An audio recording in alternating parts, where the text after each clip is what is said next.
Si vous ne connaissez pas Richard Gottener, eh bien vous allez faire connaissance aujourd'hui dans ce 98e épisode du Décodeur de la Com avec non seulement un publicitaire, mais aussi un chanteur à succès, un comédien. Bref, Richard, qui est un homme de mots, est un artiste protéiforme. Et quand je dis artiste, n'ayez crainte, cela rime bien avec publicitaire, tant il a conçu de très nombreux spots de pub et de radio dans les années 80 et 90. Car oui, à l'époque, on pouvait mener de front deux magnifiques carrières et connaître doublement le succès.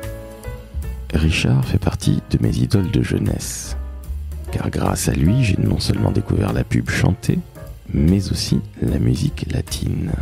Je n'en dis pas plus, vous allez retourner pour ma part en enfance, et j'espère vous faire découvrir, vous qui êtes plus jeunes, un homme absolument charmant qui est capable de parler de publicité d'aujourd'hui avec des mots extrêmement justes et pleins de bon sens, mais aussi d'un de mes groupes favoris, les Beatles.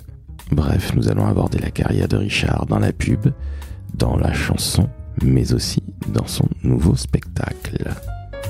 Pour ma part, je suis toujours Laurent François, fondateur et dirigeant de l'agence Maverick, et inutile de vous dire qu'interviewer l'une de mes idoles de jeunesse a été un véritable plaisir. Je vous souhaite une excellente écoute en compagnie de Richard Gottener. Et pour les plus anciens, sachez que Richard répondra à la question que vous posez tous: où est passé le Yuki?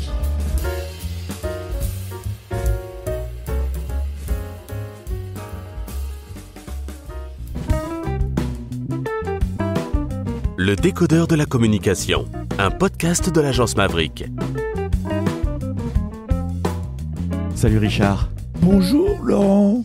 Merci à vous Richard, on va se vous voyer. Vous êtes la première personne que je vous vois dans le Décodeur de la communication. Mais c'est comme vous le faites à votre aise, à votre guise. Si vous avez envie de me tutoyer, n'hésitez pas.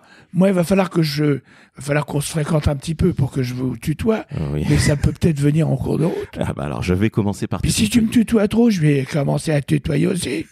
Et après c'est coup de boule genou, parce qu'il y a une hache là où on est, faut faire attention. Alors je te tutoie Richard, et puis je pense que tu y arriveras. Allez, vas-y mon pote. Alors merci à toi de me recevoir. On est à Paris chez toi, c'est absolument magnifique. Je suis extrêmement heureux, puisque je l'avais dit à ton manager Jean-Pierre, tu fais partie des héros de ma vie, musicalement parlant, mais aussi publicitairement parlant.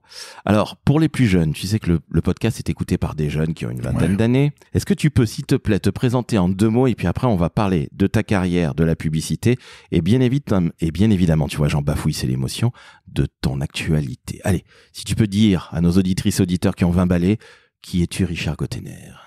Moi, je suis un amuseur, un fantaisiste. Et en fait, tout ce que je fais dans la vie tourne autour de ça. Je vais mettre autant d'énergie à décorer ma maison qu'à écrire une chanson. Disons que les gens me connaissent pour être auteur, chanteur, publicitaire aussi, pas mal.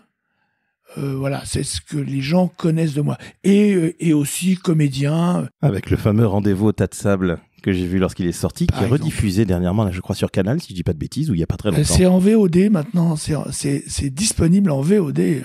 Bon, alors Rendez-vous au tas de sable, sachez-le, moi qui suis batteur depuis 35 ans, c'est l'histoire d'un groupe de rock où il n'y a pas franchement que des mecs de Led Zeppelin, musicalement parlant. Voilà, ouais, c'est que des bras cassés et que des mecs qui savent pas faire de la musique, qui ont été pris qui ont pris comme manager un mec qui n'y connaît rien. Donc voilà, donc d'où des aventures rigolotes et tout ça, quoi. Et Rendez-vous au tas de sable, pour la petite histoire, c'est pas rendez-vous au bac à sable, hein, c'est pas ça. Rendez-vous au tas de sable, c'est une expression de musicien. Le tas de sable était ce qu'on mettait en fin de ligne de chemin de fer pour arrêter l'élan des locomotives qui voulaient aller trop loin. Donc c'est un tas de sable qui arrête les trains en bout de ligne. Et les musiciens, quand ils commençaient, quand ils jouaient un morceau pour la première fois, sans connaître vraiment ni les accords, ni la structure et tout ça, bon, ils se lançaient pour on y va, et rendez-vous au tas de sable. C'est-à-dire qu'ils se donnaient rendez-vous à la fin de la chanson. On verra bien. Vous avez compris? J'ai bien compris, merci. Alors bon, c'est ceux qui nous écoutent. Si vous n'êtes pas musicien, tant pis pour vous. Mais je ne connaissais pas cette expression. Alors je savais que c'était une émission de... Je crois que c'est même des jazzmen. Des jazzmen. Ouais, c'est ce que je me disais. Ça fait plutôt jazzeux. Richard, tu l'as dit toi-même, artiste. Alors si vous ne connaissez pas, encore une fois, si vous avez 20 ans, ça vous arrive. Ça arrive à des gens très très bien. On les a eu, Richard et moi. Si je dis le Yuki, si je dis le Sampa, ton plus gros succès, ce que tu me disais tout à l'heure. Le Mambo du Décalco, qui est de très très loin ma chanson favorite de ton répertoire, qui m'a fait découvrir, comme je disais à Jean-Pierre, ton manager, la musique latine, Ray Barretto, plus tard, c'est assez étonnant, mais comme quoi. Infinitif, qui était finalement primitif, parce que justement, c'est là que ça commence, cette espèce d'entrelacement entre la musique, tu es un homme de mots, et aussi la publicité, où tu es évidemment aussi un homme de mots. Comment tu es tombé dans la pub? Et puis après, on va parler de l'artistique qui est tout aussi intéressant. Moi, ça s'est fait par hasard. Étant étudiant en droit, je me suis ennuyé très vite. Donc, j'ai fait très rapidement étudiant salarié. Donc, trouver des petits boulots pour gagner un peu ma vie, tout ça, machin. Et j'ai trouvé un boulot d'enquêteur dans une boîte qui faisait des études de marché. La première s'appelait Macrotest, je me souviens très bien. Et donc, on m'envoyait avec des questionnaires sur le trottoir. J'ai commencé très tôt à faire le trottoir, avec mes petits questionnaires. Et est-ce que vous aimez... Alors, c'était sur des produits de grande consommation, j'imagine, à l'époque. Et puis, comme j'étais assez performant, que je ne bidonnais pas mes questionnaires, parce que beaucoup bidonnaient, ils faisaient des faux questionnaires, on m'a initié au non directif. C'est-à-dire que là, je faisais des interviews, c'était plus des questionnaires à remplir, je faisais des interviews, soit chez les gens, carrément, en frappant à la porte, en allant, soit dans ce qu'on appelait un laboratoire, c'est-à-dire une pièce où on invite les gens à venir. Et en fait, c'est ni plus ni moins que disons une pâle copie d'un entretien chez un psychanalyste, hein. C'est-à-dire on ne pose pas on pose un problème et on ne pose jamais de questions directives. On laisse la personne s'exprimer et on le relance sur ce qu'il a dit, mais sans jamais induire de choses différentes de ce que la personne dit. Ce qui fait que très rapidement, d'abord, il y a un malaise qui se crée au début, parce que la personne se trouve devant un vide, qui est son propre vide, et pour combler ce vide, la personne va se mettre à parler, et on va découvrir assez rapidement des choses enfouies, etc. Bon. Et donc, j'ai fait ça pendant un petit moment, à la fac, j'allais aux travaux dirigés, j'avais un voisin à la fac qui m'a dit « Mais toi qui es dans le marketing, est-ce que tu veux pas venir donner des cours de publicité dans mon école ?» Alors attends, t'as quel âge à l'époque? T'as 21 ans? Attends, je suis rentré à la fac 19. J'étais en 68, première année, donc je devais avoir 21, 22 ans, un truc comme ça, quoi. Ok. Donc il m'a dit « Est-ce que tu veux venir donner des cours de publicité ?» J'ai dit, mais attends, t'es marrant, toi. Mais d'abord, je fais pas du marketing, je suis enquêteur. C'est comme si on disait à un pompiste, toi qui es dans le pétrole, tu vois.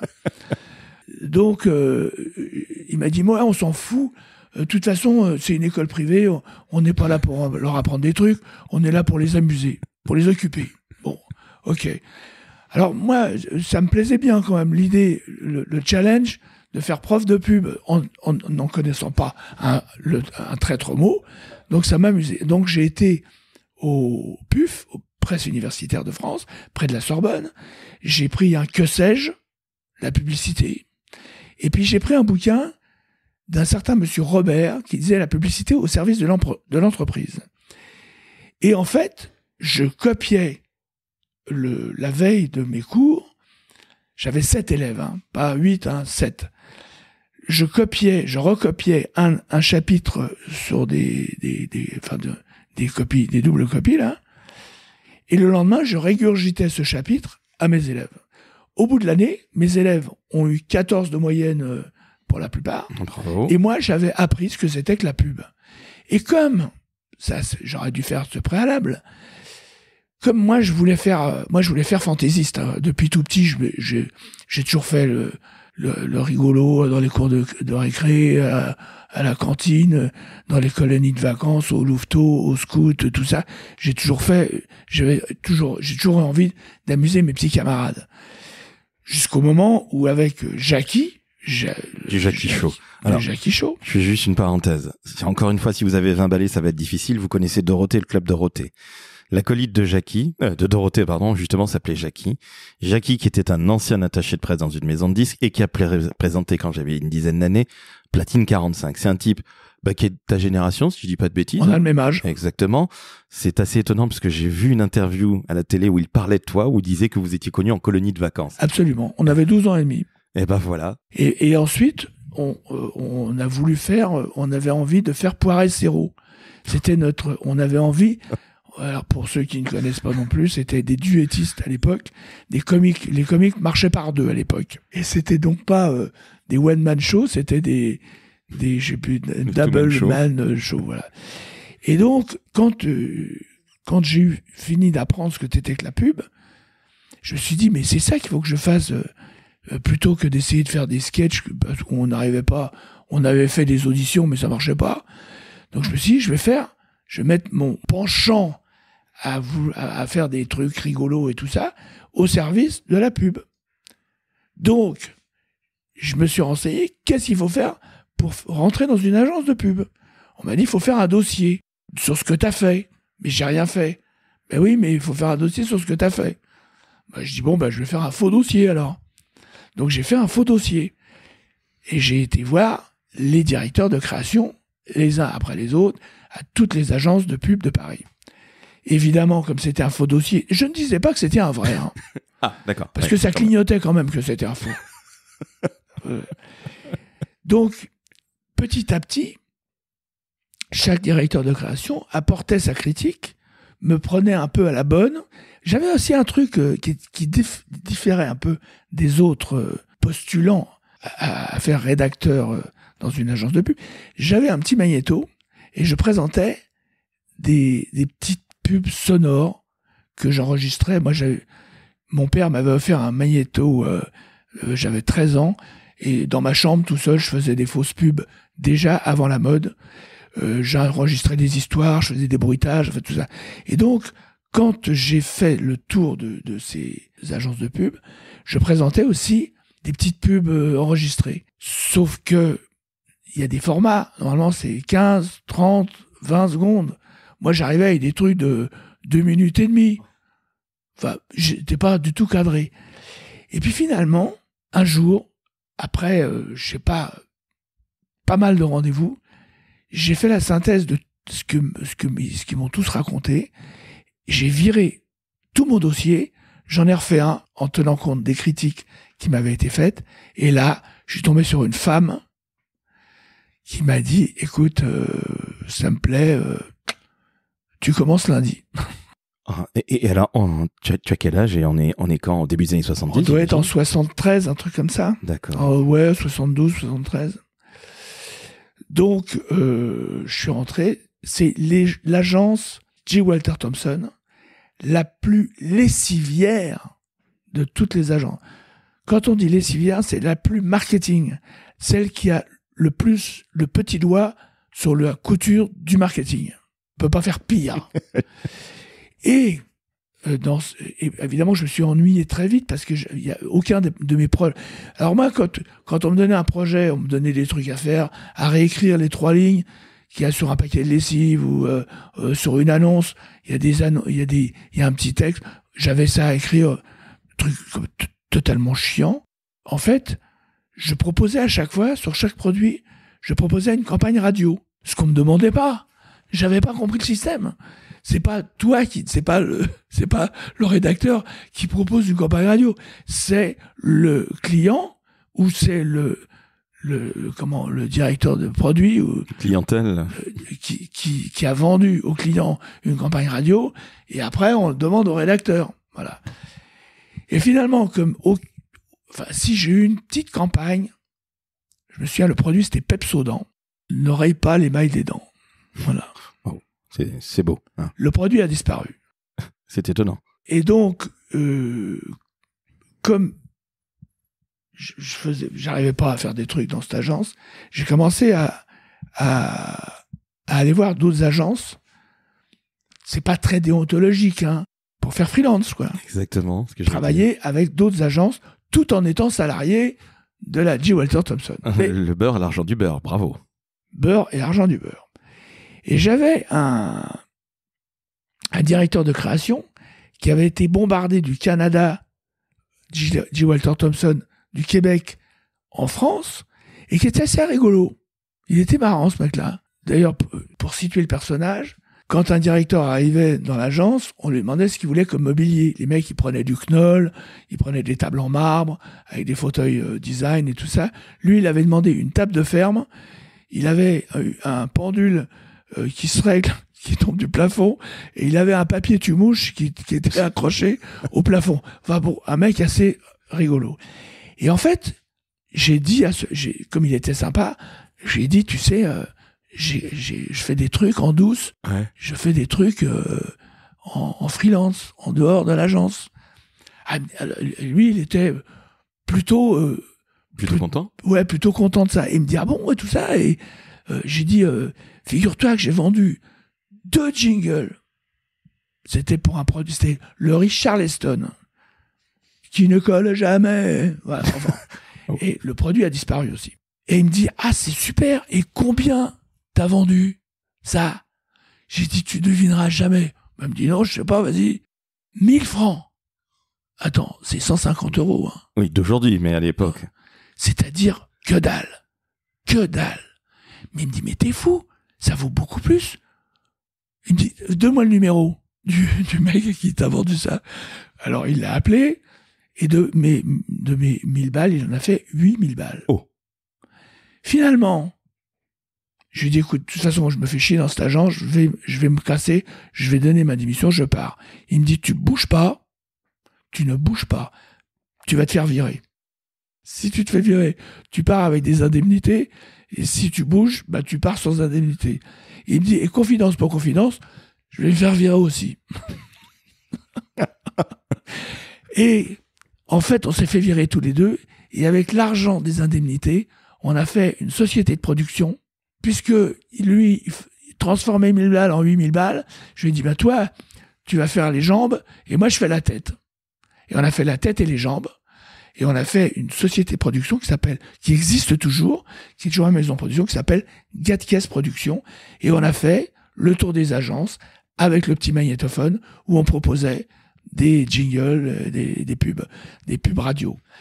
Et à chaque fois qu'on visitait une agence, dans les 15 jours qui suivaient, on nous rappelait et on avait un produit à traiter. Alors, c'est absolument incroyable.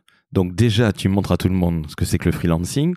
C'est un peu quand même champion du monde d'être devenu prof de pub alors que tu n'y connaissais absolument rien à la base. Tu faisais du droit. Félicitations, tu as bien fait de t'en sortir. Et là, avec ce monsieur, comment il s'appelle? Rappelle-moi. Il s'appelait Jacques. Jacques Godilla, pour ne pas le nommer. Eh ben, on le salue de là où il nous regarde. J'imagine il doit veiller sur toi aussi. S'il est retourné au Québec ou en tout cas qu'il nous regarde. Ah, il est en France. Il est en France. On rappelle Jacques. On te salue. Mais c'est incroyable ça. Donc finalement, un vrai sens du business pour toi quand on y réfléchit bien. Non, c'est pas du business. C'est de l'opportunité basique, quoi. C'est comme une rivière qui trouve son lit au fur et à mesure qu'elle descend vers la mer. Bah, moi, c'est pareil. J'allais là où me poussait le destin, les choses de la vie m'amenaient dans des trucs et je prenais le cheval qui se présentait, quoi. Alors, tu montes cette société qui existe toujours. Félicitations. Donc, elle a plus de 40 ans, voire presque 50. La Belle des Champs. C'est la première fois que je t'entends.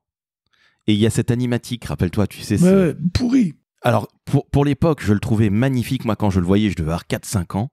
Je trouvais ça génial parce que t'avais la petite gamine. Alors, bon, La Belle des Champs, je crois que c'est plus... Ça existe plus. Ça existe plus, on est bien d'accord, c'est plus en linéaire. Il me semble que ça a été, avant qu'elle ne meure, chez Savencia, qui est un grand du fromage et qui est Cocorico français.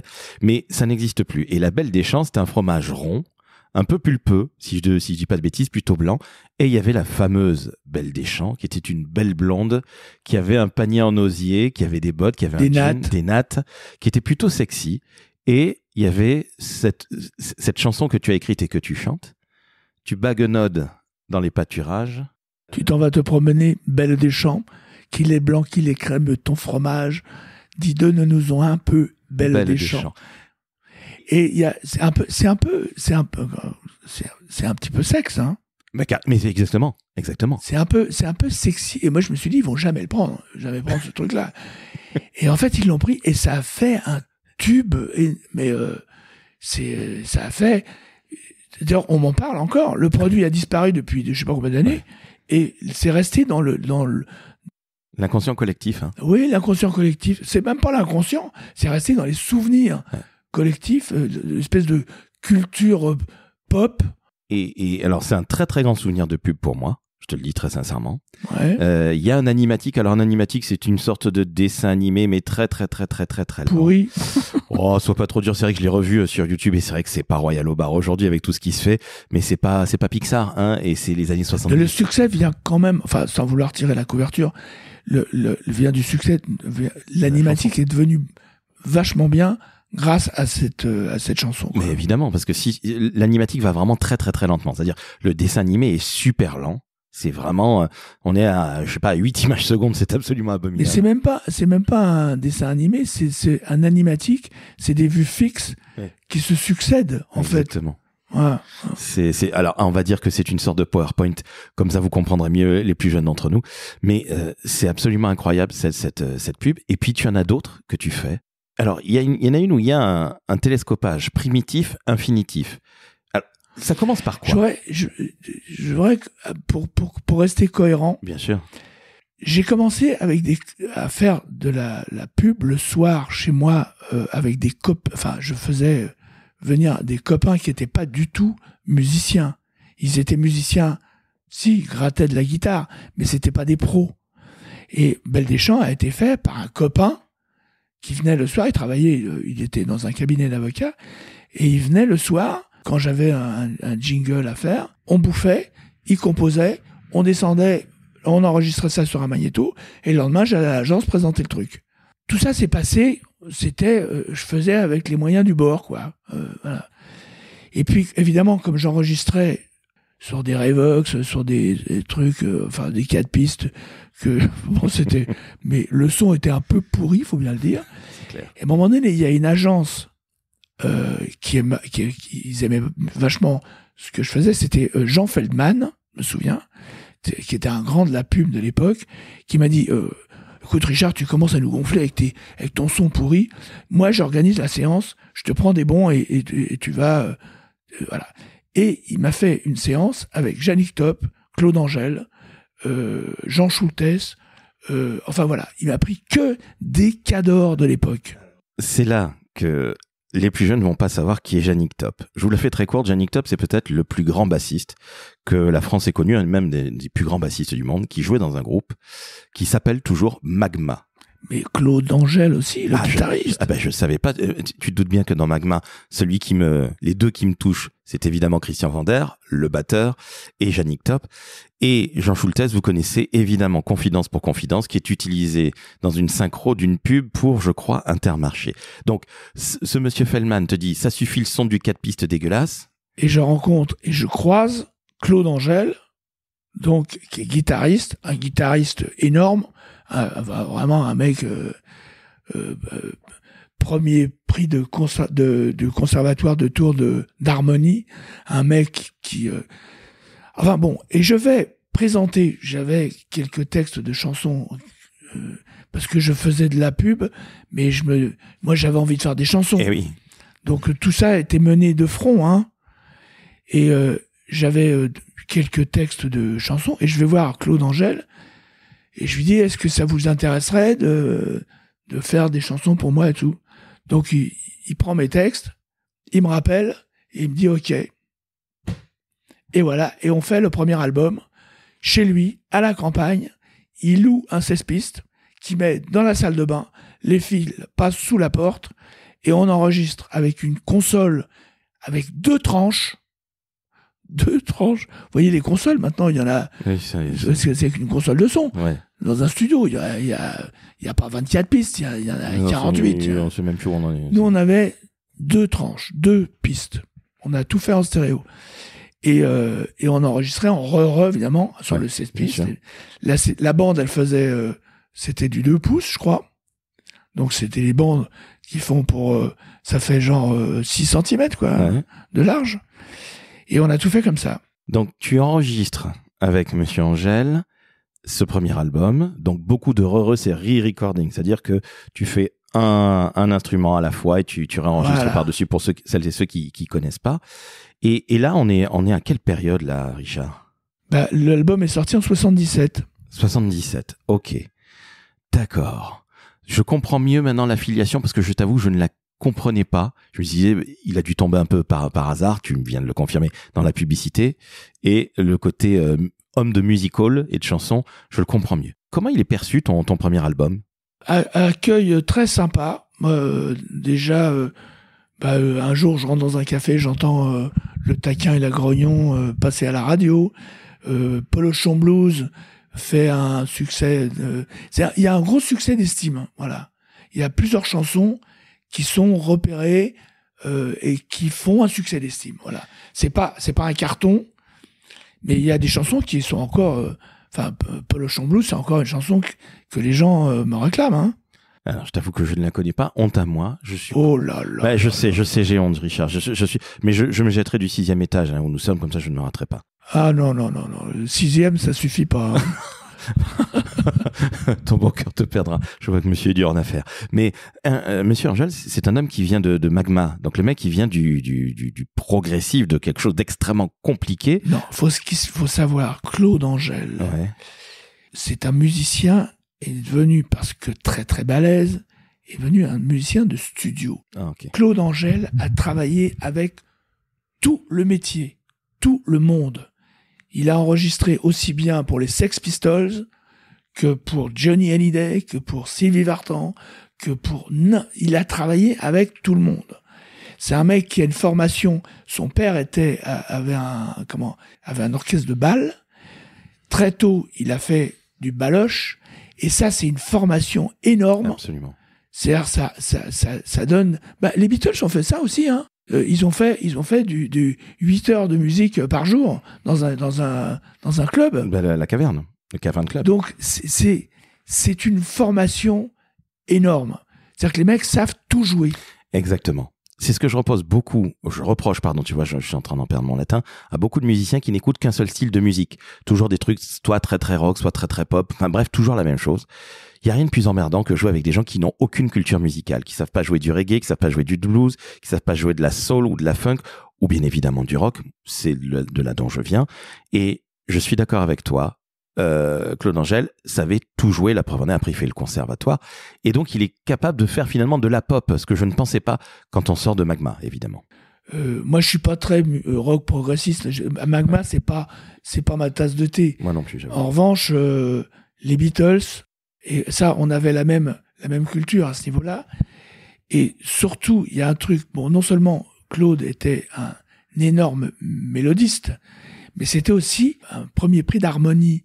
C'est-à-dire que les Beatles, il y a des chœurs et tout ça, il y a toujours des harmonies monstrueuses. Et Claude, il avait ce talent-là aussi. Alors j'ai travaillé aussi avec un autre mec, Michael Lapi, avec qui j'ai fait les derniers albums, qui est un grand amoureux des Beatles, qui a aussi une formation de baloche et qui est très branché harmonie aussi. Moi, c'est ça qui me plaît. C'est mélodie, harmonie sont les deux mamelles ça n'a pas rimé, de la musique. De Riri. Ouais, de Riri. Non, mais tu as tout à fait raison. Encore une fois, je suis désolé pour les plus jeunes, mais écoutez les Beatles. C'est peut-être le plus grand groupe qui ait jamais existé. Il y a ceux qui sont Beatles, il y a qui sont Stones. Les Rolling Oh, Stones. ça n'existe plus, ça. Oh, écoute, moi ça existe encore et je sais que je catégorise les gens. J'avoue, je suis un peu facho là-dessus. Je suis un peu dur. Les gens qui me disent je suis plus Rolling Stones, je t'avoue que j'ai un peu de mal. Non, mais je le dis. Ah, S'il faut choisir, moi c'est Beatles. Hein. Et s'il faut choisir dans les Beatles, attention. Alors attention, parce que là attention. Il y a encore... Quelle période, Richard? Attention, je pointe le doigt. Non, c'est pas une question de période, c'est une question de. Il y a deux têtes pensantes. Alors laquelle? Moi, c'est McCartney. Ah, merci, putain. Oh la vache. Oh, j'ai eu peur. Alors, bon, les Beatles. Ringo Starr. Mais les Beatles, c'est les 4. Hein. Mais exactement, les Beatles. Bon, pour les plus jeunes qui ne connaissent pas, je fais encore de la promotion de ce groupe qui est le plus grand groupe du monde. Ringo Starr à la batterie. Un des plus grands batteurs qui existent, même si ça paraît simple.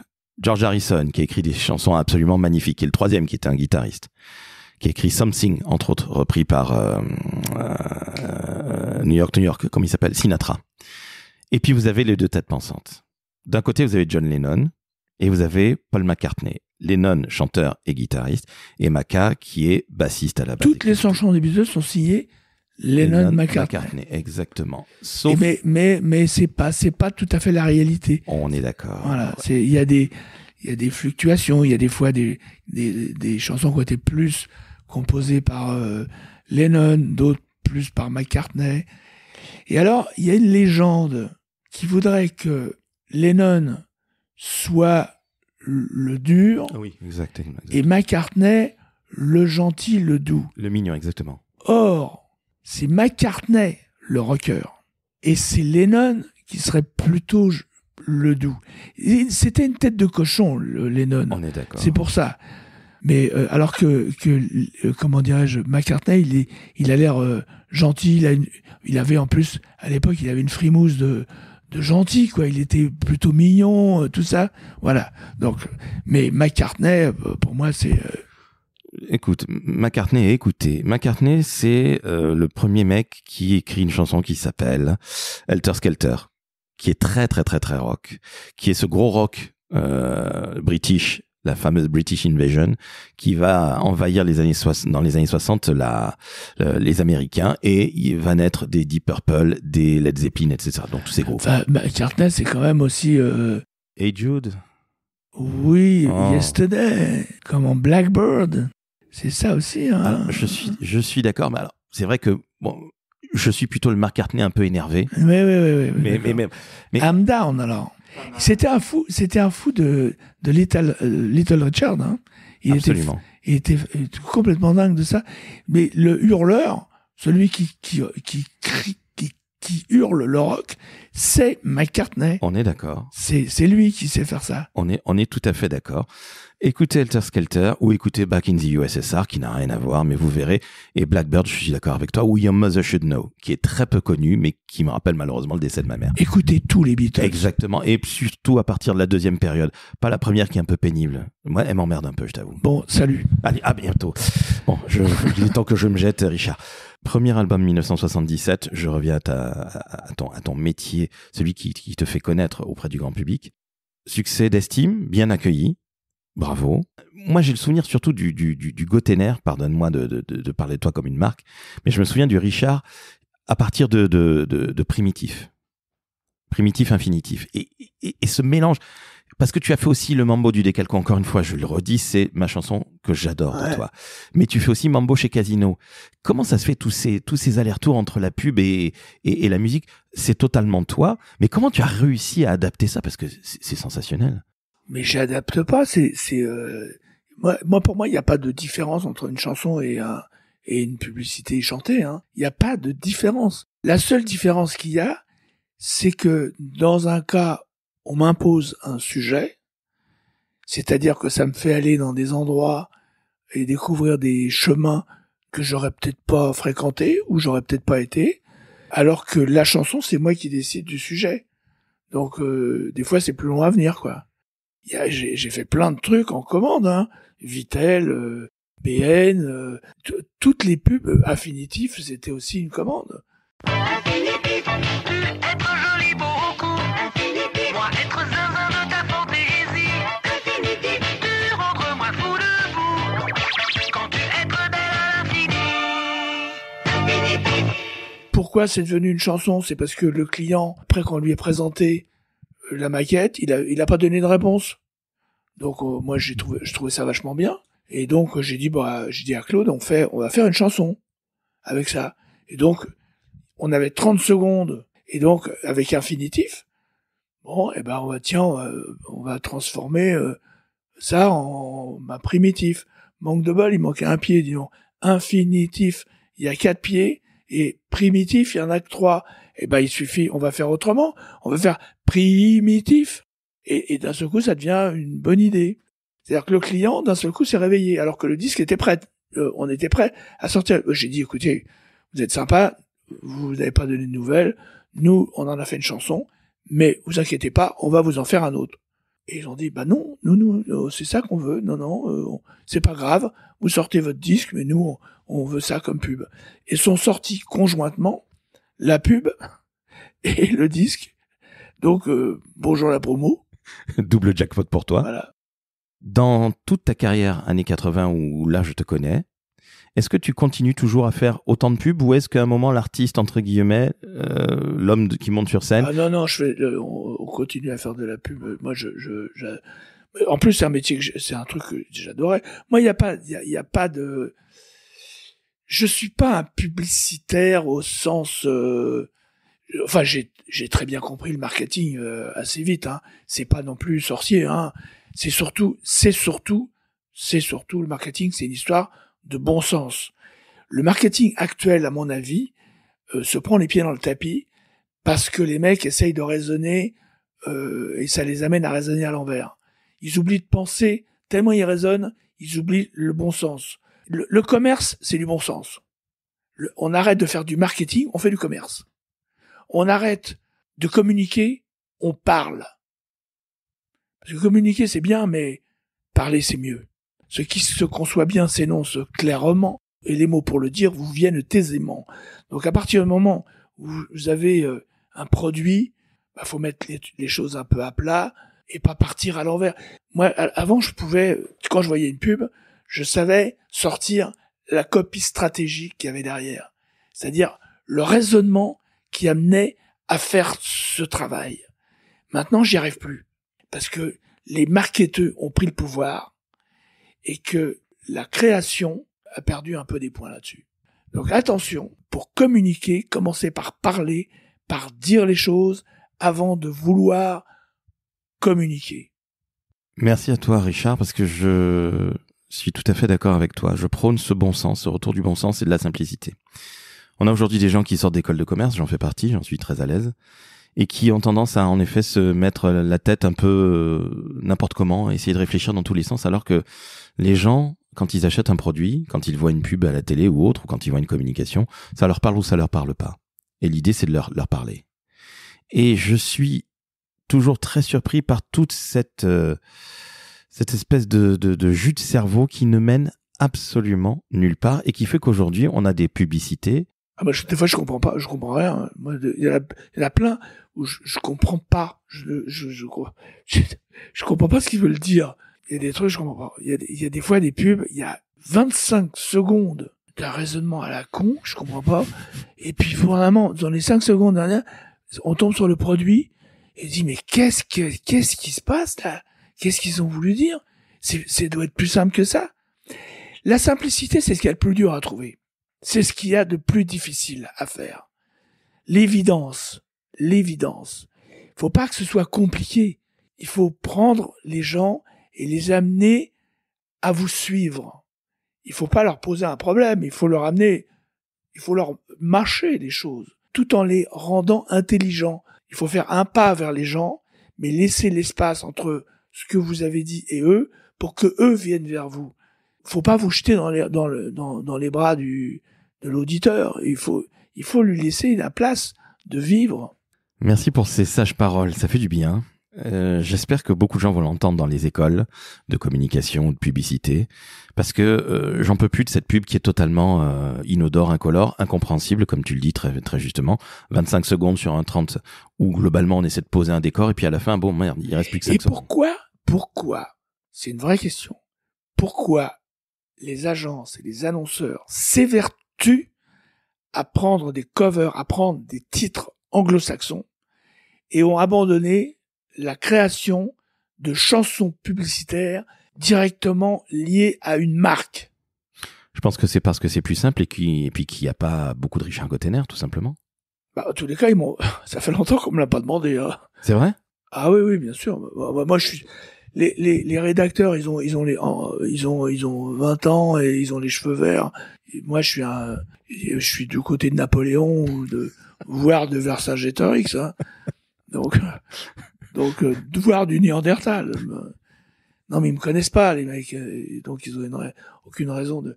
Et puis, il y a aussi une chose, qui sert pas la création. C'est que les agents sont créés à l'intérieur de leurs établissements. Ils ont créé des cellules de production. Donc, on gagne plus d'argent à faire la production soi-même qu'à donner ça à des gens qui savent le faire. D'aller voir quelqu'un à l'extérieur, d'aller voir un Jean-Paul Goude, d'aller voir des créateurs qui savent, des compositeurs, qui savent faire les choses, qui savent écrire, des rédacteurs, donc c'est plus simple, on gagne plus d'argent. En plus, il y a une espèce d'esprit aussi qui veut que un annonceur, il veut toujours la même pub que son voisin. Donc, il y en a un qui a pris les Rolling Stones, et ben l'autre il veut Led Zeppelin. Voilà. Comment tu l'expliques ça? C'est quand même c'est de la même manière que j'arrive pas à expliquer pourquoi au XVIIIe siècle tout le monde est habillé pareil. Chaque époque a son style, toutes les bagnoles à une époque ressemblent aux autres bagnoles. Là actuellement, elles se ressemblent toutes. Dans les années 30, elles se ressemblaient toutes. Dans les années 50, elles se ressemblaient toutes. Et je ne sais pas pourquoi. Vous allez chez les papous, il y en a pas un qui est habillé en indien, hein. Ils sont tous en papou. Vous allez chez les Indiens, il y en a pas un qui est habillé en chinois. Enfin, et j'arrive, ça s'appelle, c'est plutôt un problème de sociologie ou d'anthropologie, mais enfin c'est comme ça. Ça ne s'explique pas et je suis toujours très surpris puisque le métier, et tu ne vas pas me dire le contraire Richard, d'une agence de publicité, c'est de faire en sorte qu'on ne ressemble pas à son copain d'en face ou d'à côté, c'est-à-dire son concurrent, en premier lieu, d'être différent. Et je ne comprends pas cette espèce de mimétisme, appelle ça comme tu l'entends, d'aujourd'hui où finalement on a tellement peur de tout qu'on ne fait rien. C'est le marketing est censé combattre la peur. C'est censé éviter les erreurs. Le marketing. On étudie le marché pour savoir ce qu'il ne faut pas faire. Mais la création, l'innovation, elle ne peut venir que d'un truc auquel on s'attend pas. Si vous demandez aux gens ce qu'ils veulent, vous n'aurez jamais une idée géniale. Si vous faites un sondage, vous ne pouvez avoir qu'une résultante qui est médiocre. Médiocre, c'est-à-dire moyenne.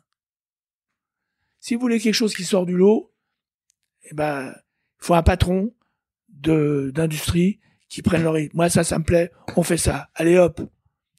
Et moi, j'ai fait des pubs incroyables. Eram, par exemple, on a fait des trucs complètement dingues parce que d'un seul coup, on avait un mec qui décidait.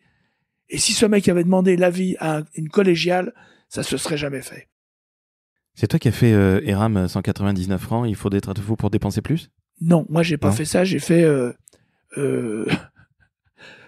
bonjour, je voudrais 2 belles tranches de foie de veau, du 42, j'ai le pied un peu fort.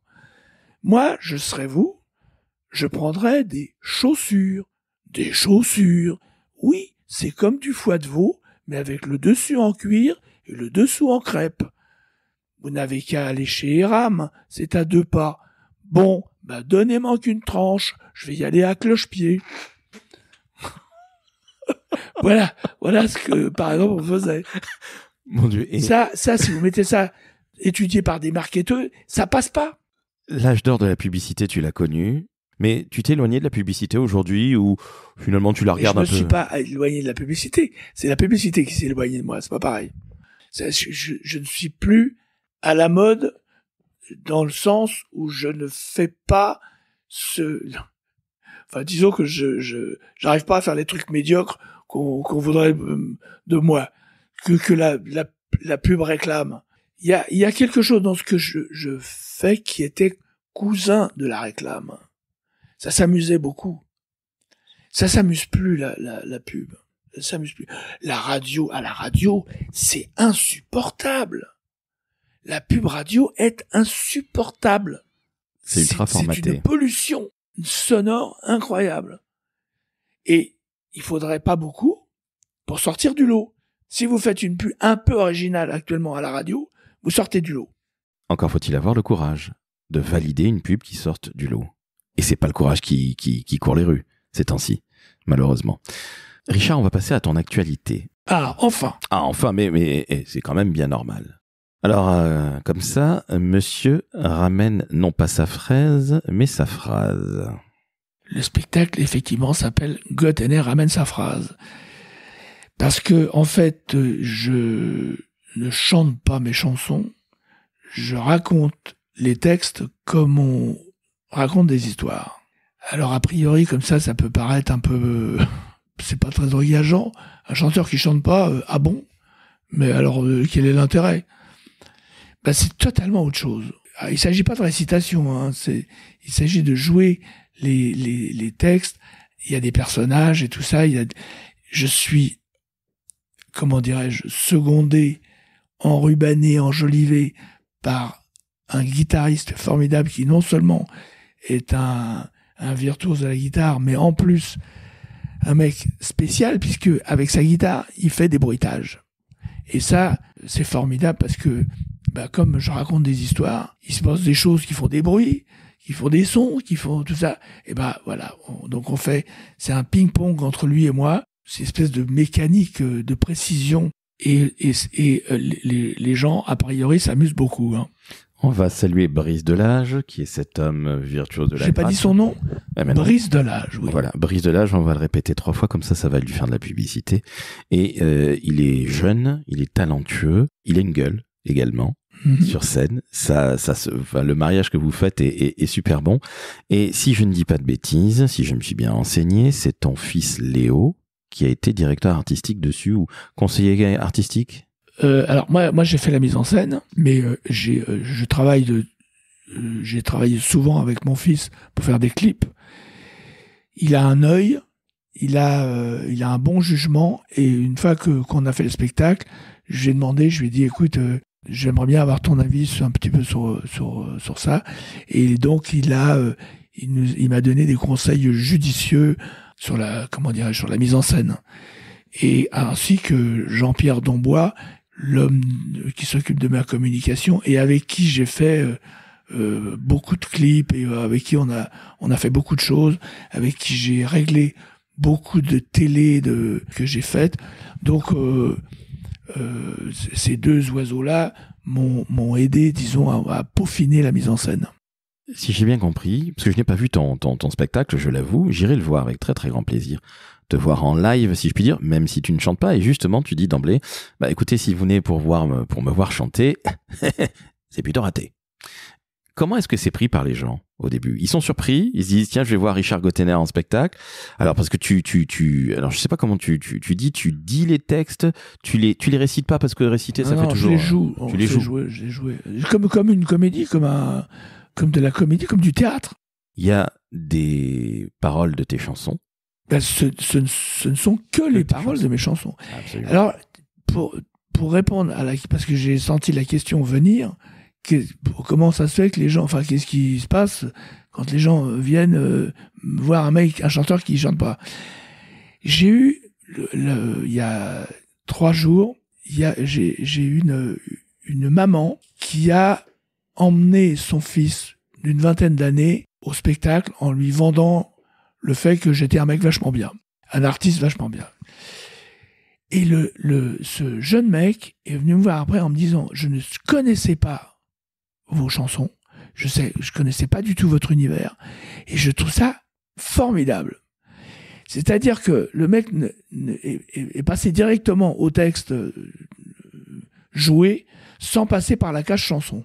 Et il a été emballé. Et ça, pour moi, c'est un truc formidable. J'ai eu aussi, quand j'étais au Lucernaire, pareil, une dame qui est venue me dire j'avais pris 2 places pour moi et mon mari pour venir vous voir. Quand il a su que vous chantiez pas, il n'a pas voulu venir. Je suis venu avec mon fils et le fils était emballé. Donc, c'est pour vous dire que des fois, les gens, ils viennent pas à reculons, mais ils viennent en se demandant qu'est-ce que ça peut bien être que ce chanteur qui chante pas. Eh ben, venez voir, vous serez pas déçus. On va mettre évidemment toutes les dates de la tournée. Sinon, vous allez sur gotener.com, il y a tout. Ben, on mettra tout, évidemment. Cet été, on peut te voir à Avignon également. Exact. Donc ça, c'est la méga classe.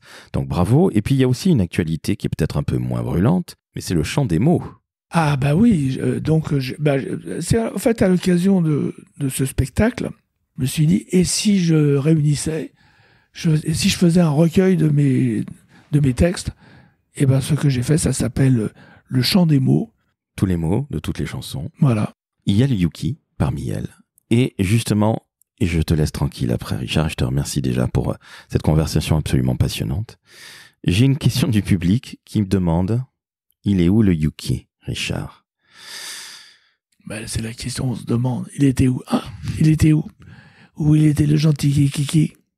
Eh oui. Eh oui. Ben oui. Mais il est où? Il était où? Il était où? Oui, oui. Qui ben c'est ça. Il était où? Oui. En fait, il était où? En fait, il était où? Où est-ce qu'il est? Eh ben, il était où? Eh ben, il était où? Qui a mangé des bouts de caca? Ben oui. Veux-tu venir ici, gros dégoûtant? Mais il est où alors? Parce qu'on ne sait toujours pas. Mystère. Mon Dieu, on ne saura pas. Donc, je suis désolé pour Karine, Jean-François, Fred, etc., qui avaient tous posé la même question. On ne sait pas où il est le Yuki, on ne sait pas où il est le Kiki. Bon, j'ai une question alors là. Oh. Alors, en spectacle, quand on fait parce qu'on le fait évidemment, le Yuki, les gens sont morts de rire, quoi. On rigole beaucoup. On ne fait pas que rigoler. Parce que ce spectacle, c'est un peu aussi un manège d'émotions. Des fois, on monte, on descend. Des fois, il y a des trucs qui pincent un peu le cœur, qui pincent un peu l'âme. Et puis, c'est reparti sur de la rigolade. On n'est pas sur le même registre tout le temps. Je ne suis pas. C'est pas comment on appelle du stand-up. C'est pas un one-man show. C'est pas un one-man show. Ça n'a rien à voir. C'est pas un truc avec une vanne à rire, une vanne à rire. C'est pas un truc à vanne. C'est un truc à, tant pis si c'est prétentieux, mais je pense qu'on pratique plus l'humour que la rigolade, quoi. Ben, j'allais te dire que c'est même de la poésie. Aussi, ouais, bien sûr. Ouais, parce que il y a pas que des chansons drôles que tu as fait. Non. Alors les trois vieux papis, c'est plutôt rigolo, ça fait partie. C'est drôle. Je sais pas si c'est rigolo, c'est drôle. Oui, c'est drôle et il y a un côté aussi sur la vieillesse, tout simplement. Vous avez l'amusant, le drôle, le drôlatique, le comique, le franchement fandard. Il y a des nuances dans la rigolade. Hein. Bien vu. Alors la grande question par rapport, qui est totalement intéressé, le Mambo du Décalco, tu le places où justement, puisqu'il est dans le spectacle? Alors, il est musicalement dans le spectacle, parce qu'il fait partie de ces textes qui présentaient pas beaucoup d'intérêt à être joués en comédie. Je peux le comprendre. Mais par contre, il est là, et même pour ne rien vous dire, c'est pas pour spoiler le truc, mais c'est l'intro du spectacle. Ah là là, quel homme de goût. J'ai une dernière question, Richard. Elle est posée par Frédéric Fougerat, qui est un grand DIRCOM, et qui est un ami, et qui dit la chose suivante. Attention, elle est complexe, hein. Quel homme se cache derrière le génie créatif qui a incontestablement imposé un style, un son, un ton Richard Gottener? Un artiste qui a débuté dans la pub ou un publicitaire qui a fait une carrière artistique? C'est ni l'un ni l'autre, mon capitaine. C'est le même oiseau qui se trouve derrière tout ça. C'est un mec qui a envie de s'amuser et qui a envie d'amuser les autres. Et il n'y a pas un bouton spécial publicité, un bouton spécial chanson, une casquette. C'est exactement la même démarche derrière tout. Eh ben écoute, Richard, je te remercie. La famille arrive, c'était un véritable plaisir. Chères auditrices, chers auditeurs, vous venez d'entendre un homme qui est un artiste, qui est un publicitaire, qui est les deux, et qui en fait, globalement, ne se pose aucune question inutile, à savoir, est-ce que je suis l'un ou l'autre? Il est comme il est, et c'est fantastique. Donc, on va mettre évidemment les dates de ton spectacle. où tu ramènes Gotener. Gotener.com, là vous avez tout. Exactement. Et n'oubliez pas de noter 5 étoiles sur Apple et sur Spotify. Et vous vous abonnez au podcast Décodeur de la Com. Merci Richard. Salut Laurent. Et à très bientôt.